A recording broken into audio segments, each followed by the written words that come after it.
Eu me chamo Bianca Kailane e hoje eu vou falar um pouco sobre o traumatismo raquimedular. Primeiro eu vou falar um pouco sobre a introdução e algumas definições. Entende-se por traumatismo raquimedular, ou também conhecido como TRM, que ela é uma lesão de qualquer causa externa na coluna vertebral, incluindo ou não a medula ou as raízes nervosas, em qualquer dos seus segmentos, sejam eles cervical, dorsal ou lombosacro. Ela frequentemente está associada a trauma crânioencefálico ou também o politrauma. As emergências relacionadas com lesões traumáticas da medula espinal e da coluna vertebral necessitam de grande atenção diante do drástico quadro clínico, acompanhando as suas repercussões sociais e econômicas geradas para o paciente, para a sociedade. Essas lesões devem ser reconhecidas precocemente para que o diagnóstico possa ser imediatamente confirmado. E o seu tratamento instituído por um médico, evitando que a perda de função se torne permanente. Os dados mais importantes para a suspeição de uma emergência raquimedular vêm da história e também do exame clínico, os quais contribuem para o diagnóstico de uma doença emergencial subjacente. Os exames laboratoriais e radiológicos simples podem contribuir à tomografia computadorizando e Os exames laboratoriais e radiológicos simples podem contribuir à tomografia computadorizada e à ressonância magnética da coluna vertebral. Podem definir a anatomia, apresentando, contudo, elevados custos e altos índices de exames falso-positivos. Nos casos complexos e duvidosos, o paciente deve ser encaminhado para um serviço com um neurocirurgião ou um ortopedista especializado em doenças da coluna vertebral. Nesta parte, discutimos a conduta em pacientes com TRM, desde a cena do acidente, assim como os mecanismos de traumas, o atendimento especializado e as principais síndromes clínicas. Agora, eu vou falar um pouco sobre a epidemiologia. A epidemiologia da lesão medular vem sendo exaustivamente estudada nas últimas décadas. De acordo com o levantamento nacional realizado pelo autor, as fraturas da coluna vertebral são diagnosticadas frequentemente na maioria dos serviços de emergência.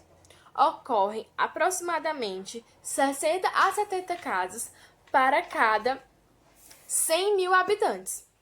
Por ano, 10% desses pacientes apresentam déficit neurológico. Referente à lesão medular, estima-se em mais de 11 mil vítimas anualmente, acometendo 9 homens para cada mulher. A média de idade das vítimas é de 15 a 20 anos e 30 a 40 anos. O coeficiente de incidência por milhão de habitantes, a região do Nordeste apresentou uma incidência de 91 casos, com 71 registrados. As regiões Norte e Sul apresentam as mais baixas incidências, com 49 e 39 casos por milhão, respectivamente. Em cada região, as causas mais frequentes são os acidentes de trânsito, seguidos com os de mergulho, quedas e perfurações com arma de fogo. Os custos com a lesão medular são altíssimos. Isso se deve ao alto grau de sequela neurológica e idade profissional produtiva. Estima-se que o custo de um paciente tetraplégico ao longo do resto de sua vida possa chegar a $500 mil. Alguns achados clínicos que a gente pode mostrar o mecanismo dessas lesões, em sua maioria, é a fratura ou a fratura na luxação.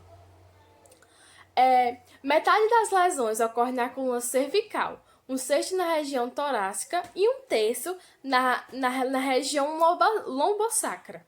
O trauma é a causa mais comum da síndrome de transeção da medula espinal.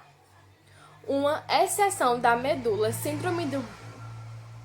uma exceção da medula. É rara e normalmente associada à lesão penetrante por projétil ou também de faca. Eu vou falar um pouco sobre o trauma crânioencefálico. O trauma crânioencefálico, ele consiste em lesão física ao tecido cerebral que temporariamente ou permanentemente incapacita a função do cérebro. O diagnóstico é suspeitado clinicamente e confirmado por imagens que se inicia com ATC de crânio. Inicialmente, o tratamento consiste em suporte respiratórios e manutenção adequada da ventilação, oxigenação e também da pressão arterial. Com frequência, a cirurgia é necessária em pacientes com lesões mais graves para a colocação de monitores a fim de medir a elevação da pressão intracraniana, descomprimir o cérebro se a pressão intracraniana estiver aumentada, ao remover hematomas intracranianos. Nos primeiros dias após a lesão, é importante manter a perfusão e oxigenação cerebral adequada e prevenir complicações de alteração do sensório subsequentemente. Muitos pacientes requerem reabilitação. Algumas causas da TCE são quedas, acidentes com veículos automotores e outras causas relacionadas a transporte, como, por exemplo, acidentes de bicicleta, colisões com pedestres e outros. Também agressão, que são brigas no meio das ruas, alguns tipos de atividades esportivas e também a questão do batimento de carro. Medidas iniciais do diagnóstico. Uma avaliação geral inicial das lesões deve ser feita. A abordagem ao paciente com trauma, avaliações e tratamento.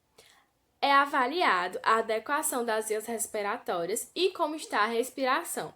O diagnóstico e o tratamento do TCE ocorrem simultaneamente em pacientes seriamente lesados. A avaliação neurológica rápida, focada também a parte da avaliação inicial. Inclui a avaliação dos componentes da GCS e resposta acumulatora. Os pacientes são preferencialmente avaliados antes de serem medicados com paralisantes e opioides.